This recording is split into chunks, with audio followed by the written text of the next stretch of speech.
not a superstar TV executive. I'm a techie.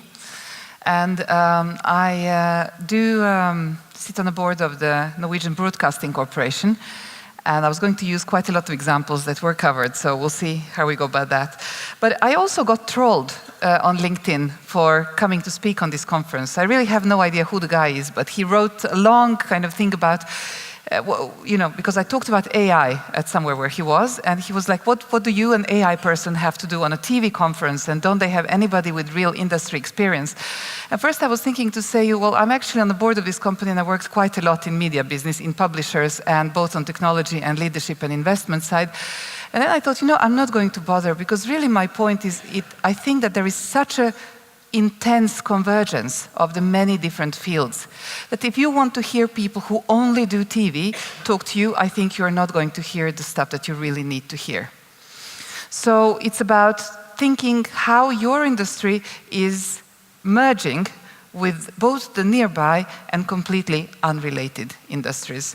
I'm sure that you talked about Amazon earlier today, but it just fascinates me. Here in Norway we have this thing called Mediemangfoldsutvalg, which I'm not really sure about the English translation, but it's a sort of an anti-monopoly committee on the spread of media. And they really worry about the relative powers between the players here, where, in NRK we have a relevance problem. We are losing our youth. And we're not using them to other traditional media players. All of you who have kids know who we are losing them to. It's YouTube and it's Netflix. And you know what the Netflix boss said about his biggest competition? He was asked who he really worries about. And he didn't say HBO, he didn't say Amazon, he didn't say BBC, he didn't say Hollywood. He said sleep. And so, how do you compete with somebody who competes with sleep and who, if we then switch to Amazon, not only wins Oscars, but also goes into health services, together with JP Morgan Chase and Berkshire Hathaway, goes into retail, goes into logistics, goes into data services, goes into everything, and does some media on top of it. I think it's really important to stop thinking silos and start thinking breadth. I'm going to tell you very quickly a story that I usually like to spend much longer time saying, but basically I used to work on theoretical research in algorithms, and then I spent some time in Silicon Valley working on AltaVista search engine. Do you remember AltaVista? That's an age marker. It's the first full-scale search engine in the world, and it was really exciting to be there, 98, 99, 2000. This was just before the first dot-com crash. We knew that internet has come to stay. It'll be big. We didn't understand whether there's going to be any money on the internet. And what fascinates me is that we were owned by DEC, Digital Equipment Corporation. They didn't want to put any money into our commercial growth because they didn't believe in search engines as a business. And we had another bunch of friends we used to spend quite a lot of time with who worked on their search engine. There were 17 of them at the time. This was Google. Laughed at us because our owners didn't believe in us. We laughed back because they tried selling themselves to Google twice for $1 million and got a no both times. And then we laughed some more when they said that they're going to try to make the money on their own.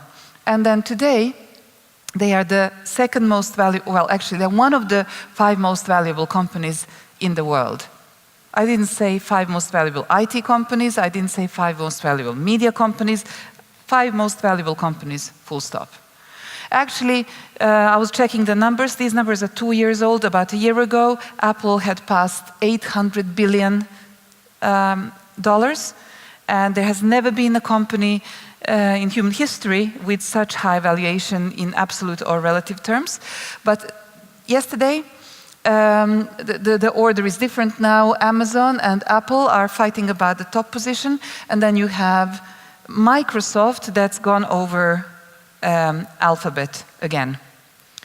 And analysts are saying that they believe that Amazon is probably going to be the first company in our history to pass the $1 trillion mark within 5 years.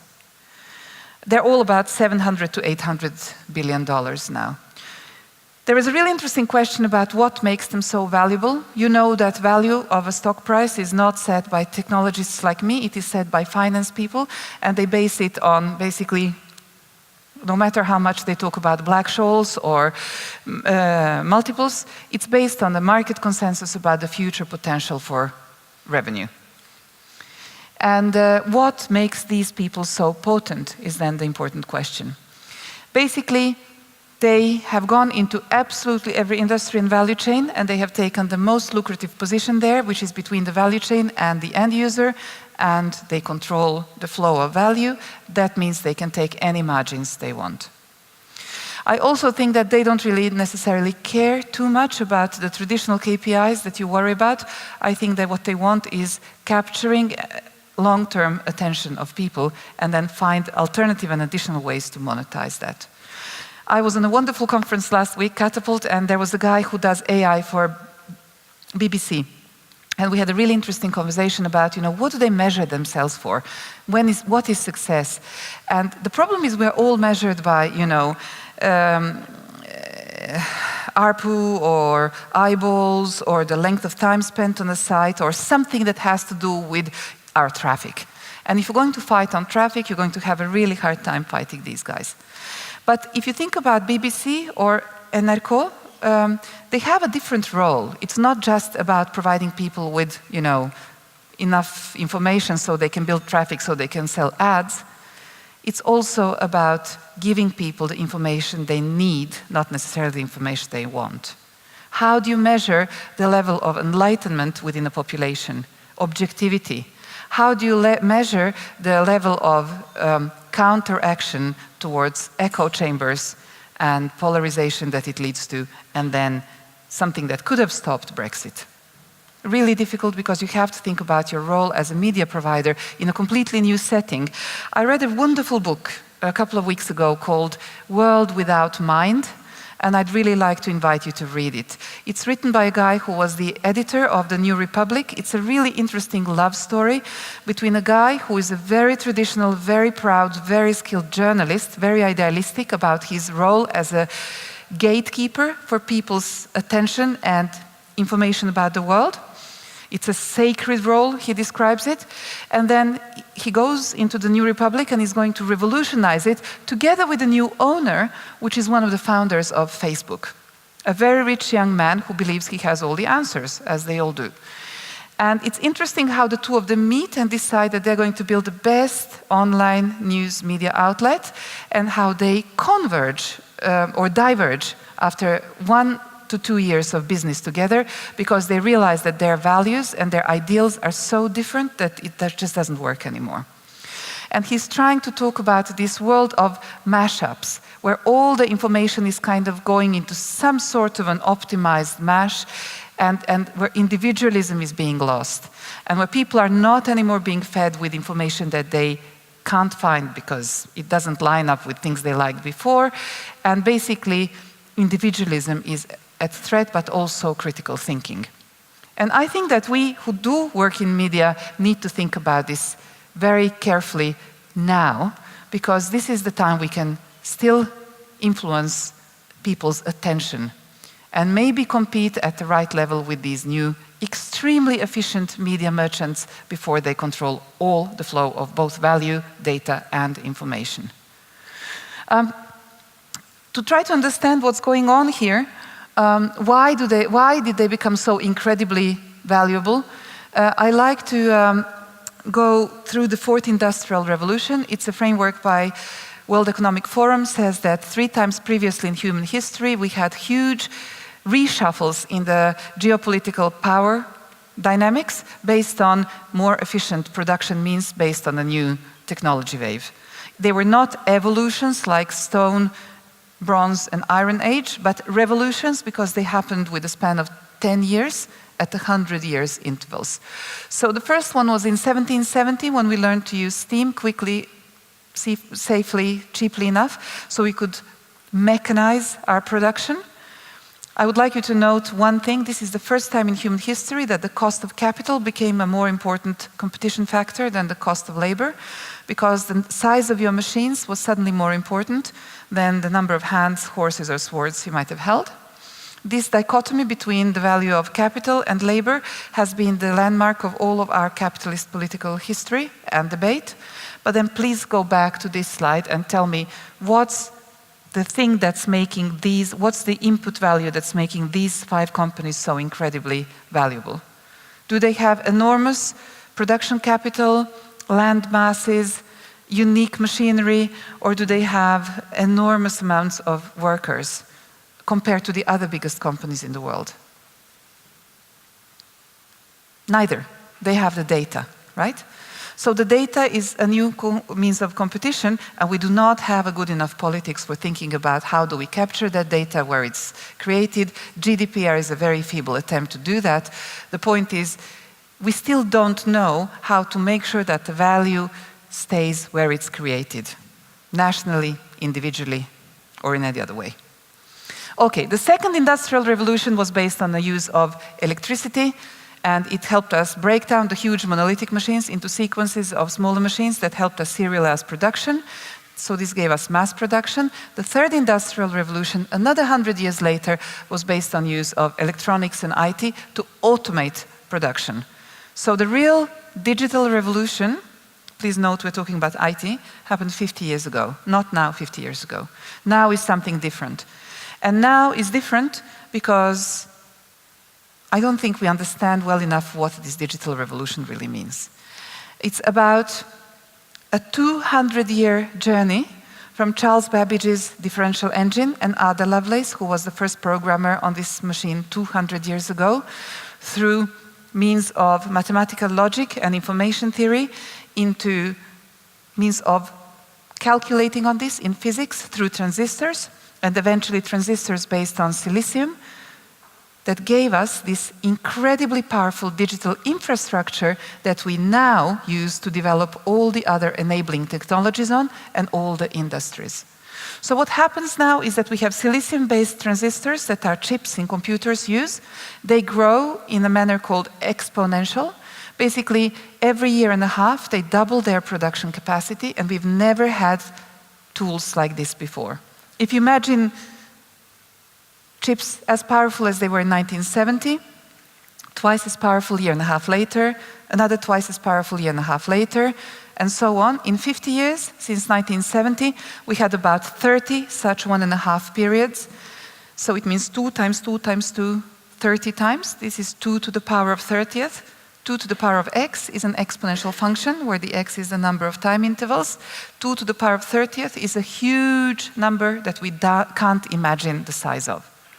There are lots of visualization examples, but my point is that you have more computing power than NASA had put together when they put the first people on the moon. And not only do your phones have that, but eventually the sensors that we build into diagnostics for diabetes, or in our cars, or in our financial systems have that as well. And that incredibly powerful digital infrastructure, together with these sensors that gather the data around the world, about the world around us, together with things like VR and drones and 3D printing and so on, help create completely new solutions in all industries. So this time is different for 3 reasons. It's cyber-physical. It's cybernetics, is control theory. So basically, how do we control the world through the means of this digital infrastructure? And this time is exponential because of Moore's law, this doubling that I talked about. It's polarizing because now competition doesn't work fairly anymore. For competition to be fair, you need time to do your adjustments. Look at what the others do and then react. Now the time is too short, and whoever comes in a dominating market position can quickly become the winner takes all. And then this is combinatorial because we can't just talk about AI.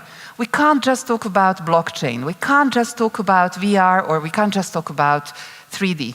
This is a moment where we are hit by 12 Gutenberg moments all at the same time. And I think what's really important is not to start with technology first. This is a me techie saying that. But I go, on lots of conferences and meetings, and right now, everybody's really concerned with synthetic biology and genetics. The last half year was all about blockchain. The half year before that was all about AI, and the half a year before that was all about big data and analytics. The point is, it's a cocktail. And you can't start with what should you do with this particular technology. You should start with what do you want to do across 3 so-called strategic buckets. The first bucket you need to worry about is where can you create efficiencies? Not small efficiencies, 1 or 2 or 3 or 5%. Where can you create efficiencies through automation, through personalization, through design technologies that give you 25% savings or 25% bigger top line growth? The second bucket is about new business models. People are consuming media in new ways. Your industry has seen this before, many other industries. What are the new monetization models? What are the new ways of capturing attention? What are the new communications that people are going to expect from you? You remember Nokia? One could say maybe they were even a media company. They were definitely the company that had the best mobile phone in the world. And their good technologists came to their leadership and said, we need to do this smartphone thing. And the leadership said, do you have a business model for that? Do you know that people are willing to pay $500 for a phone with no keyboard? I don't think so. They waited just 1 year too long, and that's when they decided or discovered that suddenly it was too late. And there is a scene where the CEO of Nokia is on a scene in front of 2,000 people, tears in his eyes. He's saying, well, we didn't do anything wrong and we still failed.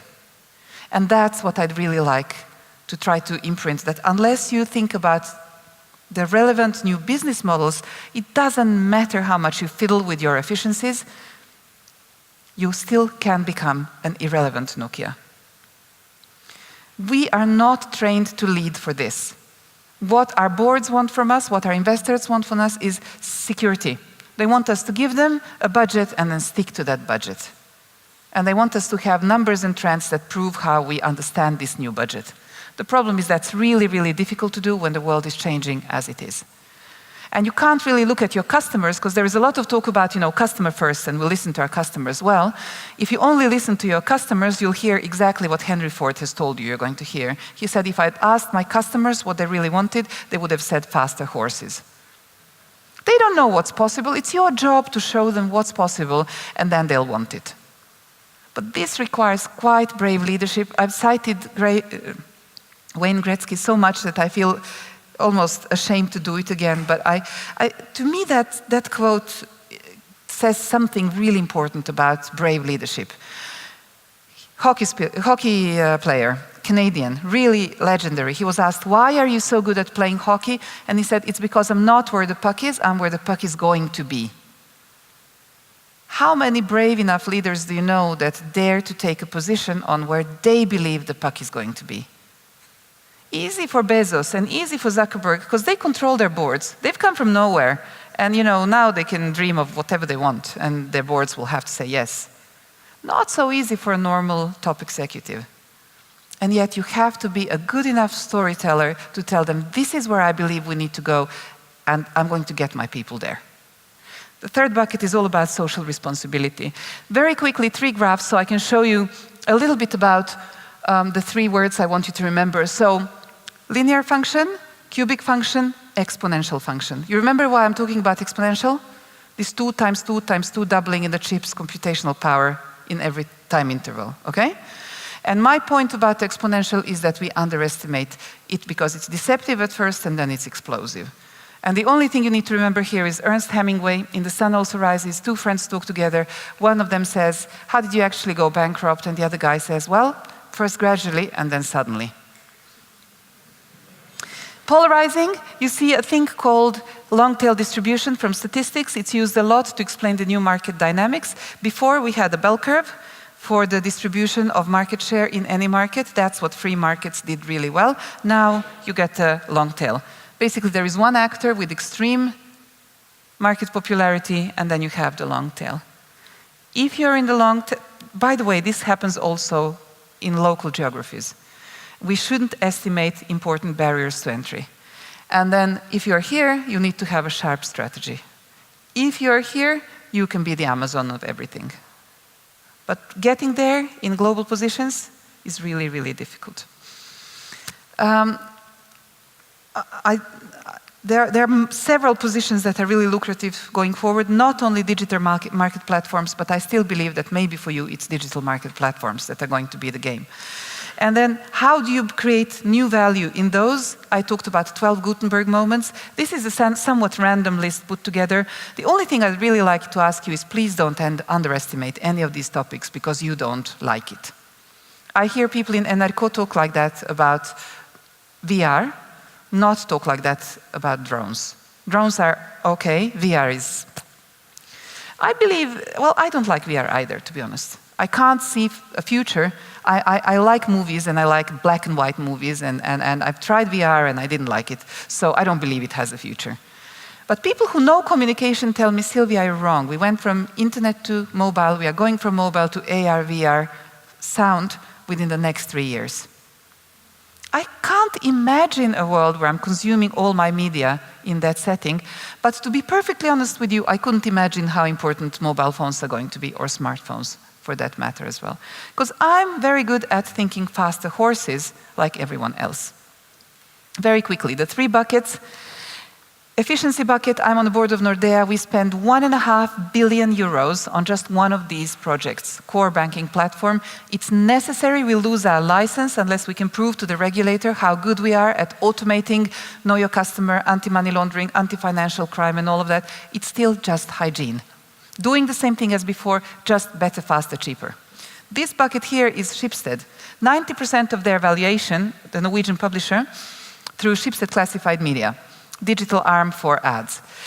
Before they got to Schibsted Classified Media, they failed 4 times spectacularly with the Norwegian version of it, which is called Finn. I was close to that project and so I was really fascinated. Why didn't they give up? I mean, most leaders I know would have tried once or twice and said, you know what, we'll wait for the business model to arrive. This is not us, we'll wait. The 5 guys who I'm pretty sure are central in this, a really important owner, Tinius, a really important chairman of the board, Ole Jakob Sunde, and then 3 generals at the top. None of them born digital. All of them very brave. All of them loyal to each other, saying that we knew we had to cannibalize ourselves or somebody else would have done it and we'd lose control.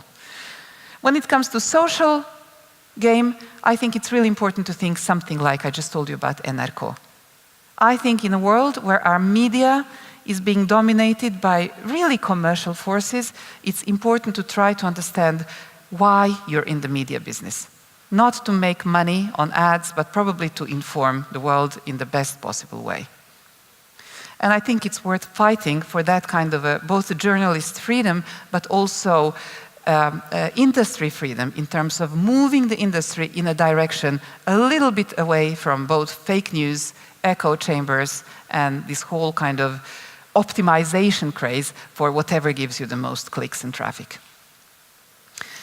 Algorithmization is a part of our autonomous society. Not only cars drive on their own, but also eventually our financial systems, our cyber robots, cyber surgeons, etc. And I think we are building in quite a lot of implicit ethical choices in the tools of trade that we don't really think about. I mean, these tools are developed by really, really good programmers who have spent about 5 minutes thinking about philosophy. In addition, I mean, they're super smart, and they have Asperger, and they have too much Red Bull. And these are the people who are now creating tools that are implicitly making ethical and political choices on our behalf. And I think it's really important to think about how can you counteract that at some level from the work that you do. I would like to finish about saying how do you lead for these 2 buckets. Leading for efficiencies is something we can do. You can make projects with positive present value, you can talk about traffic, you can talk about what current customers want and give it better to them, and your owners will love you. Still, you can become a Nokia. How do you make a story for something you can't prove, you just have to believe, in terms of business models or the future society? I think the way to do this, you have to think about bidextrous leadership. One hand leading here, spending 90% of your time and resources doing the same thing as you've always done, just better, faster, cheaper, but you have to remember you have 2 hands. The other hand has to be owned by people at the top, and the other hand is all about creating new optionalities. You can't make a net present value for these projects. You have to believe that this is the world where this is going to be a central part of my strategy going forward. The mistake everybody does is that they hire a junior consultant, put them into a CDO role, and they don't have enough strategic weight. And that person will stay on fragmented projects that will never become the core of the strategy of the media company.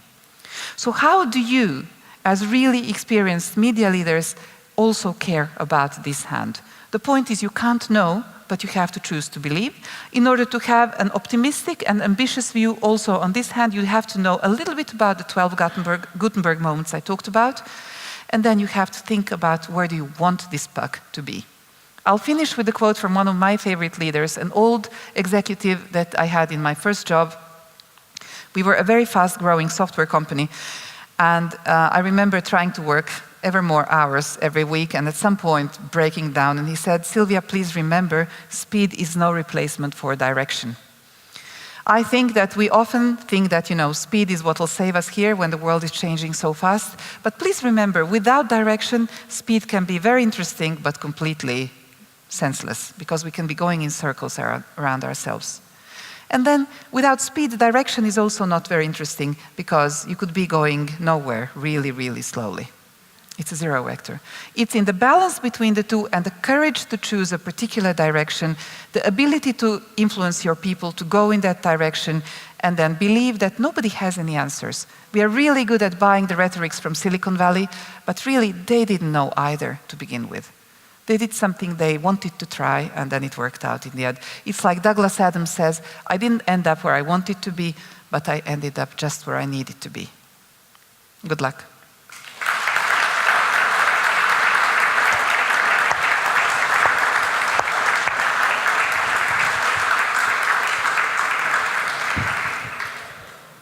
Questions for Silvia? I have one. Those internet giants that you showed us on the screen, they were all startups once. Which startups have you seen that have really impressed you, that might become one of those giants of the future? I think it's really, I'm investing some money in tech startups, and mainly it's a waste of money. It's super difficult to succeed, and for a long time I was fascinated by the best product or the best idea. And I've learned that that doesn't help unless you have the best team. So it has to do with whether the team has a combination of the grit to kind of survive long enough and deliver in a particular direction, adjust the direction as needed, and then this kind of paranoia about being quick enough and smart enough. And when it comes to kinds of things that you could use in your business, I think there are so many areas here that could be interesting. I think what's really important is not to be scared by the really, really kind of polished rhetorics of Silicon Valley. They're really good at pitching you an idea. They don't know either. I mean, they are trying spaghetti on the wall and seeing, where the market goes and who's willing to buy this, and then they go in that direction. And I mean, I really like sometimes to think about these friends of mine from Google, they didn't know. They were just doing something they really wanted to try to solve, and they had fun along the way. They were lucky to choose some good people with complementary skills. And then they were testing business as quickly as they were testing technology. And I think the only thing you must not do is start kind of saying, well, that's not how we do things around here, or they are not really a competitor, because they are a competitor and you might need to be doing things differently anyway.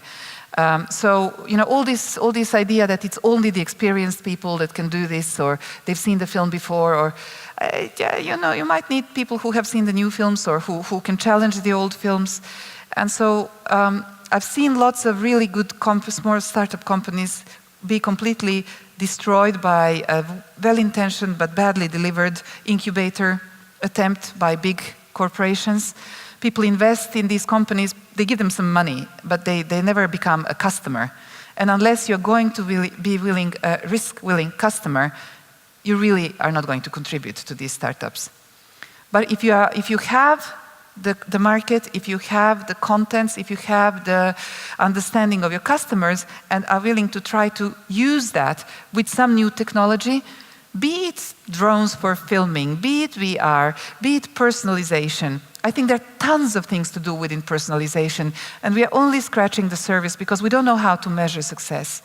But this is where you can do tons and tons of stuff with big data and and AI. So I think, I mean, if I had to choose an area, it would be AI, but then that doesn't say anything because the next 10,000 startups in Silicon Valley are going to be AI for something. So, combine these 12 Gutenbergs in any which way you believe is uniquely interesting for you, but start with the question, what efficiencies must I build? So, how am I going to work differently? What am I going to sell differently? And why? And if you have a good enough answer that you believe in across these 3 buckets, then you can start looking into, well, those guys could help us with that, and those guys, and then